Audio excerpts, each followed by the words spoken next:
Hello, everybody. Welcome to another episode of Spring Fever. As always, it is me, XFL Jim.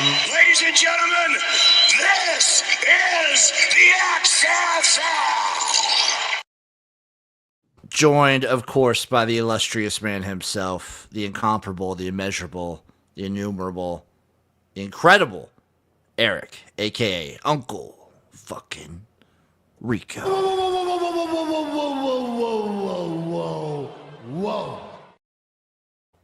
Whoa, my man. What is up?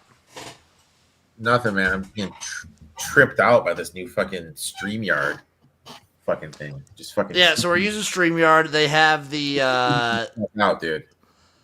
The Just tripping me out, man. Just not a fan. Just not a. So they got a new screen deal where it lets you show what the show looks like in portrait mode. Yeah. When I did my show yesterday, this was not happening.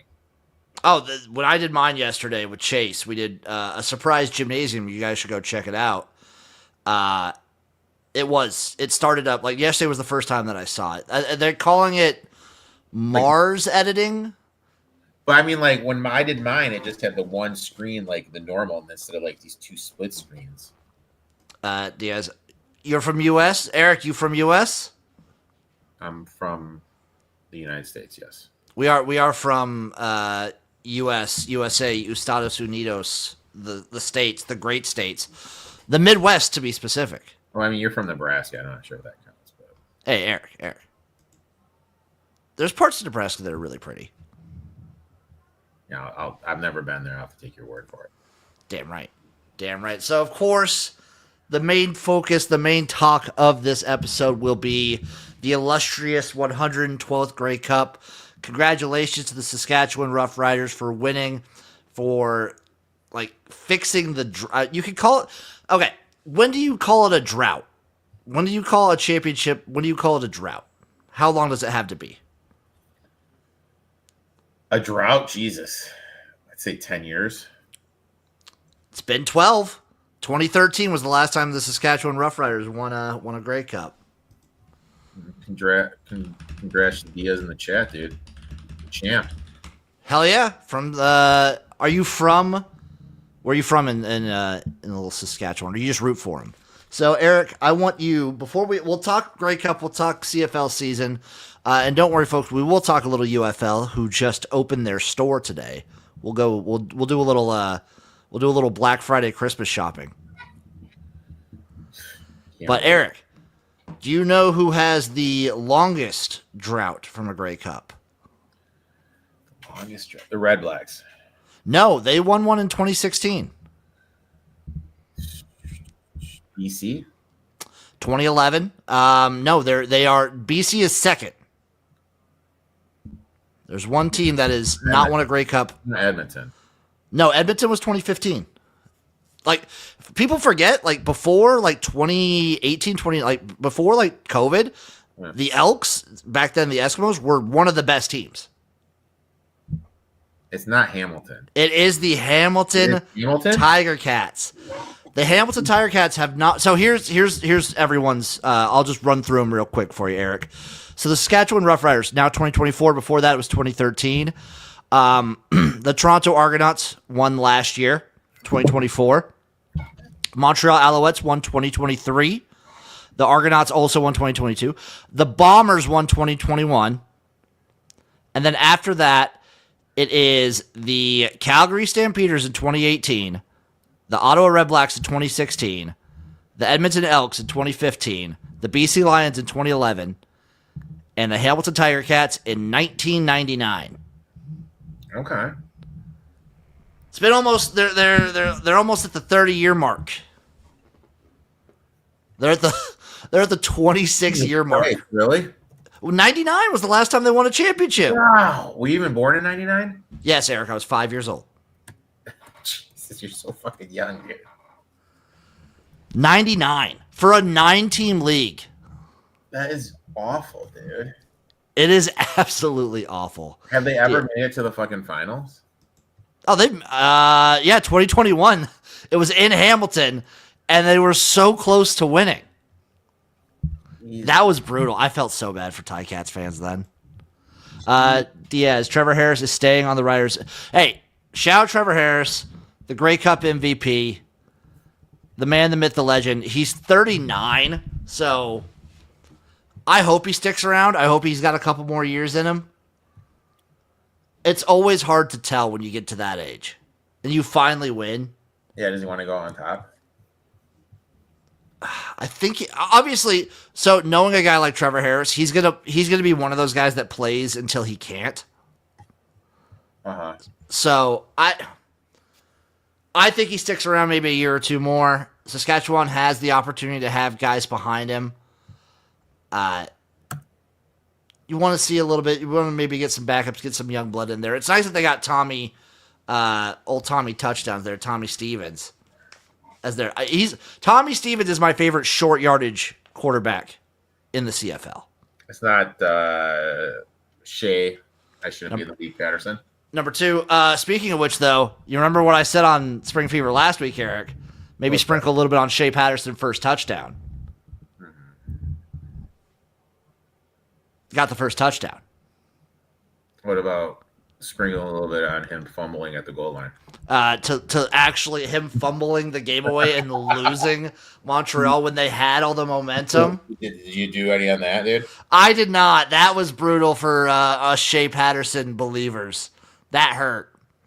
All that goes to prove is that Shea was really an inside job from Saskatchewan, because if you guys remember, he was with the Rough Riders for like the last 3-4 years. I think I'll approve he shouldn't be in the league, but tomato. I don't understand. He's been like a pretty good he was a good backup last year. Tomato. I don't know. Davis Alexander, he gutted it out. It was gritty. He was playing hurt. You could tell he was hurt. Yeah. Especially like that plant leg for the quarterback. He was hurting, but he's a gutsy dude. He's a gamer, and I love him for it. If you just look at the stats, Eric, like if you just go back and look at the stats, this was one of the more even games. And I feel like the game itself kind of proved that, where it was even at the start, Saskatchewan starts to pull away, and then at the very end, Montreal's like, no, we're not dead yet. And then it felt like they had all the momentum in the world. And then Shea Patterson fumbles, and it tanks it. Because they don't have the juice to drive down the field quickly. And I mean, Shane Patterson cost him the game, dude. I mean, that's all I gotta say, man. That's all I gotta say, dude. Pato cost him the game. What'd you think of the Grey Cup, though? But I mean, when you sit back and you look at Harris, I mean, 23 for 27, 302. I mean, dude. Samuel Amilas, $108. AJ ran for 83. Stevens got did Stevens have like a 2-yard TD run or something? Dude, Stevens like fourth down when they needed him. Third down when they needed him. Second down when they needed him. Touchdown city. He was all over. I mean, you look. You kind of feel for Alexander. What was he like? 13-0 going in. Hamstring injury, 3 INTs, but they still were in a position until, guess who? Shane Patterson fumbled the ball. I mean, it was a great finish. It was a wild finish. I had it on one of my screens while I was grinding out the Lions game, but it was good stuff. Props to you for streaming the game, dude. Dude, the Grey Cup always delivers. The Grey Cup is, I think, consistently, out of like every championship game, I said it last year too. And last year was honestly kind of a blowout. Mm-hmm. But usually, the Grey Cup is the most entertaining, like, championship level football. Like, championship game every season. Now, do you think that will be different next year with the rule changes? So next year, really, realistically, in 2026, the only things that are changing are the Rouge. Which is a damn shame. The clock management and some of the stadiums, like, seating arrangements. What does that have to do with anything? That's all that's changing. Why would that matter to anything? What do you mean? Oh, it's because some stadiums they had both the home and away team sitting on the same sideline. Yeah, kind of wild. So they're not doing that anymore. Okay. And then the time clock is just, I feel like that's going to have to see it. I don't think it's going to be that much. It's going to affect a ton. The Rouge is the sad one because I love the Rouge. You love the Rouge? And like they're effectively eliminating it. Okay. I like it too. So this Grey Cup is the last, some people say true Grey Cup with all the rules as they stand. Next year, I don't think it'll be a major change. It'll be 2027 where it'll look drastically different. Do you feel that viewership will be down? Next year? Yeah. So I don't think the rules, the changes that they are making will drastically affect the viewership one way or the other. I just don't see how doing this brings in more people.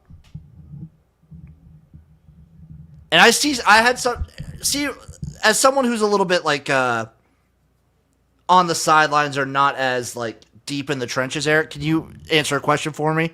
Because I had someone trying to like get into an argument with me on Twitter about this, where they said they think the CFL should be more like the NFL because the NFL is the popular thing, and they think people will go like watch the CFL if it's more similar football that people understand.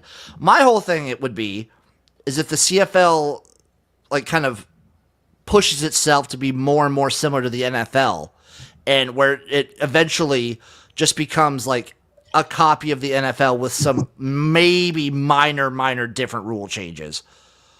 All that would be is you're watching a lesser NFL.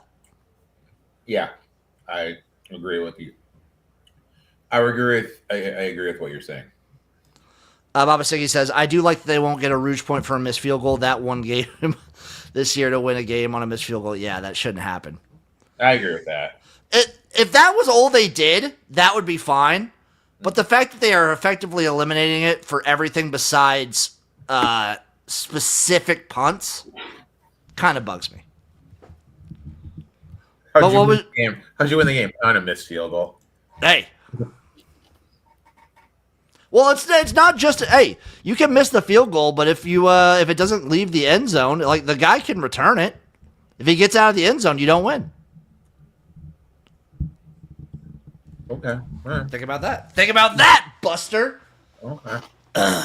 But what was your answer to the like if the CFL becomes more and more like the NFL? Oh, I agree. I think it's just going to be a watered down version. Because I don't know. When I think about why I love leagues like the United Football League or the CFL, I like them for their differences to the NFL. And I like the NFL. Yeah. But I like CFL in a different variety because I feel like, it's fast-paced.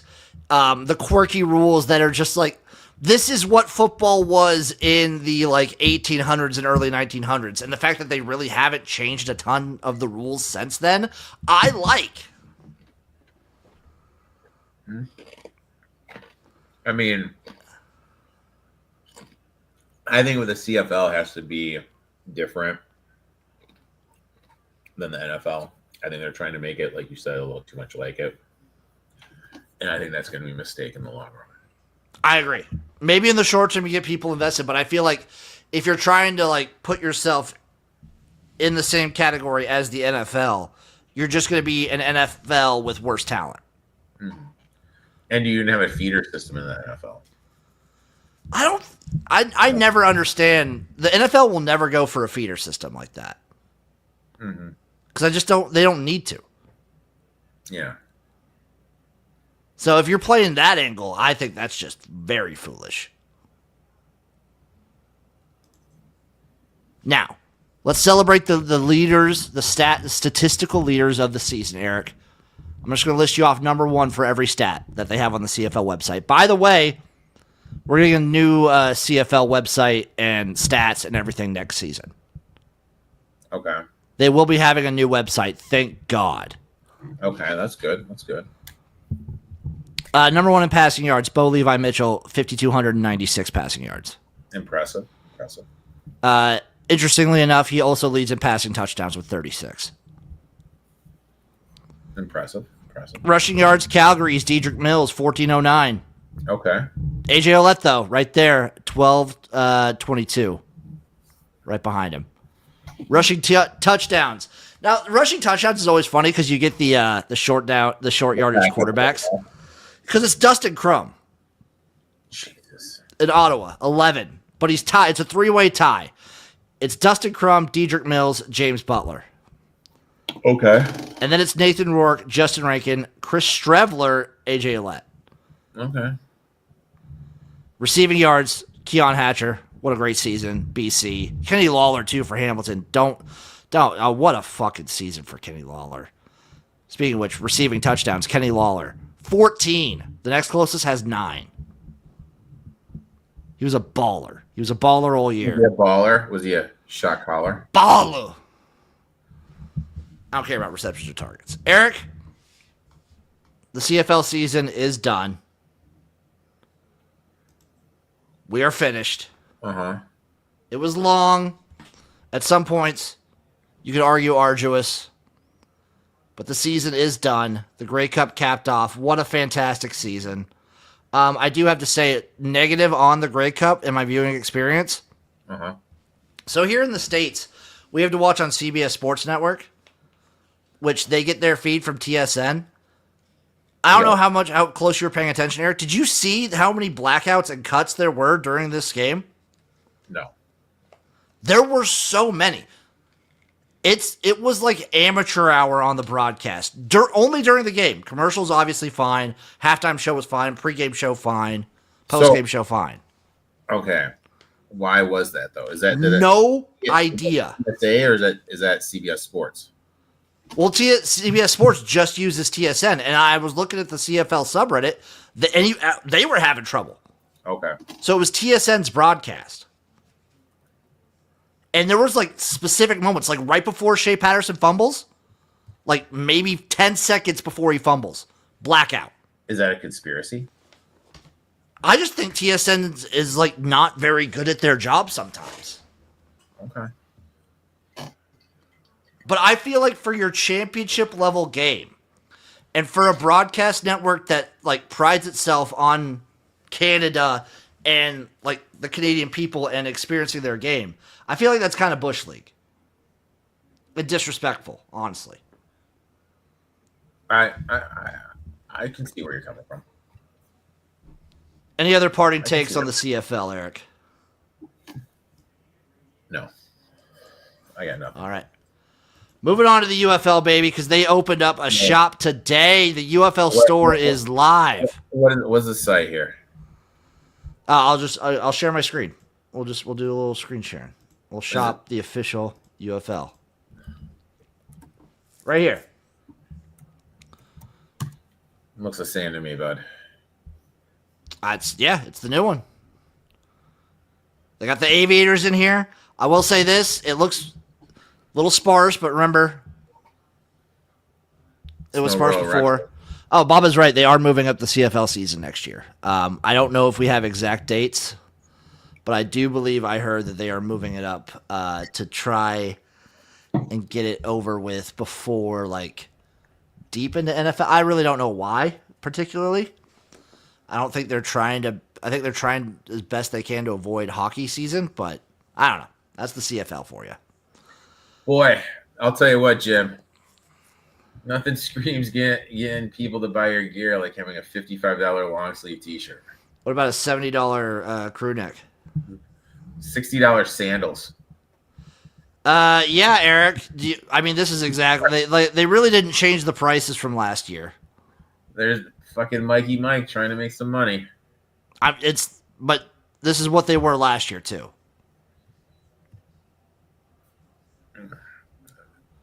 The only thing. So again, we've been saying this like for years and years and years. like the UFL stuff is vastly overpriced, which is why you should go to Royal Retros and use promo code Spring Fever for 10% off. Not only is Royal Retros cream of the crop when it comes to the UFL merch, but they got old USFL merch. You want some Philadelphia Stars? Guess what? They're not a team anymore. You can still rep them. Mm-hmm. You want some old CFL America teams? You want a Baltimore Stallions hoodie? Royal Retros has that for you. Use promo code Spring Fever, all one word, all caps, for 10% off. Yeah, so like this is what it's been for like the last 2 years, though. This is the merch has been very expensive, but I will say this. Yeah. What was that? No, go with what you're gonna say. I was gonna say like they do when it's like it comes time for like sales. The like once the season's in the off season, or like even this Black Friday, the sales are usually a good deal. Oh, of course they are, with how bad everything is overpriced. It is overpriced. The quality's great. Super overpriced. Man. This is what I'm talking. This is the only thing I would think about getting. What is that? You want a little phantom robe? It's a robe. $100. I would fuck around so hard with a what's the best logo that would go on a robe? Gamblers is pretty good. Kings is actually pretty good on a robe.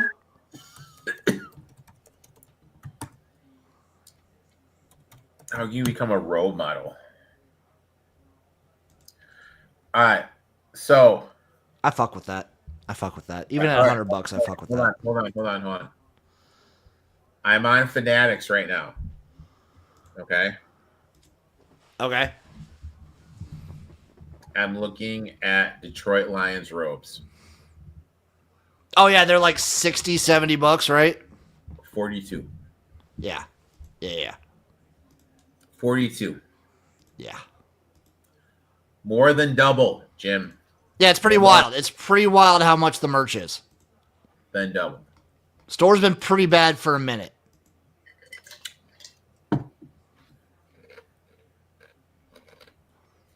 I don't know why they price things so high. I have no idea either. I'd be interested to see at the stadium how much shit is. Oh, like in person? I feel like so I talked with people that were in market, and like there are department stores that are in like Birmingham or St. Louis, wherever, that get like licensing rights for official merch. It is cheaper at stores. Cheaper at stores. Yeah, they said like it was cheaper like in local stores and whatnot. Really? Yeah. So I don't know. I would just go to Royal Retros. I would too. Actually, let me go there right now.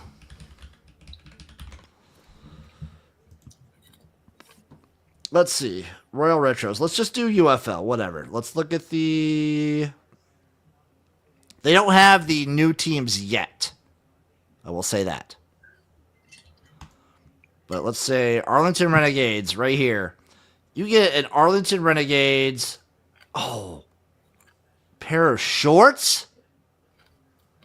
For $40. T-shirt, $30. Satin jacket is $200, but damn, that looks good.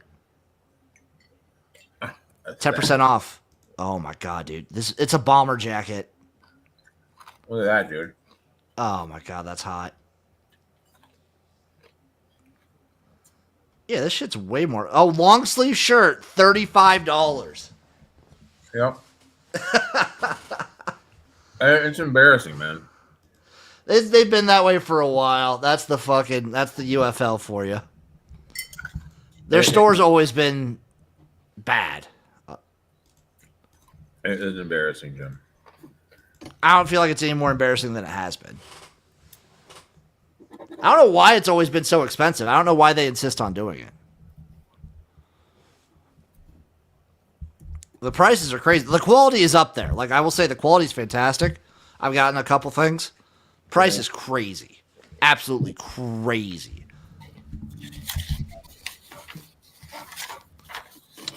You know when I bought most of my merch, Eric? Because I think most of the stuff I have is like XFL 2020 stuff. I bought it when it folded. 80, 90% off. Respect. Oh, baby. Got it. Got it. You gotta cut those corners when you have to, Jim. Any other takes, Eric? Any other takes on spring football, Canadian football you want to fire off your chest? Shrink the season. My old ass can't take them this much Canadian football. I vehemently disagree. It's the same length as an NFL season. I'll say that every time. Yeah, dude. It was a fun time streaming the game with you. It was because that was a wild time, dude. I chimed in a little bit. I didn't know you had a kidnapper ban. But I don't anymore. It was a good time. It was a great time. I am not looking forward to the UFL starting. I like Eric just like completely on his anti-UFL kick. I'm loving this. I can't wait till the season starts now. I mean, yeah. All right, folks. We can tweet what old Mikey Mike and just be like, hey, Mike, these are some great prices at your shop. Yeah. Hit him up. Actually, the UFL store has its own Twitter account now, and it's been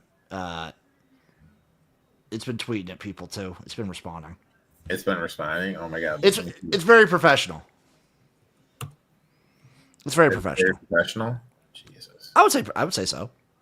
What is their handle? Pretty sure it's at the UFL shop. UFL shop.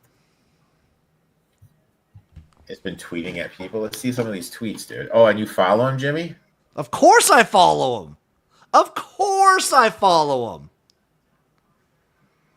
How do you expect me not to follow him? It seems like there was very little to no effort to put into the clothing or the website with all the items being the same and the price unreasonably high. Why are there no Under Armour products either? Hi there. We really appreciate your patience. Though we won't be adding any additional items this week, we promise we'll be adding new products every week. So please keep your eye out. Sam. Yeah, it's HR response. As usual, I'll be waiting for sales before purchasing. Prices seem steep. They are. But the sales they offer are solid. Hey, will the hoodie designs for the youth hoodies be made? Hey, Andrew, thanks for signing. I mean, geez, dude. Maddie. Yeah, dude, like... These prices are outrageous. Hey, Lee, we'll be adding new products every week to help fill every category. I'll just replying the same thing, basically saying, thanks for your patience. We'll be... Heck yeah, dude. They just put the intern on it. It's really a fucking AI. And it's like, say this, but say it in a different way. Oh my god, that's funny. That is fucking funny, dude. All right, everybody. Thank you for watching Spring Fever. Follow that man at eTop21 Sports. Follow me at XFL Jim, and make sure you go to Royal Retros. Make sure you use promo code Spring Fever, all caps, all one word, for 10% off. We love you guys, and we'll see you next time. Bye bye.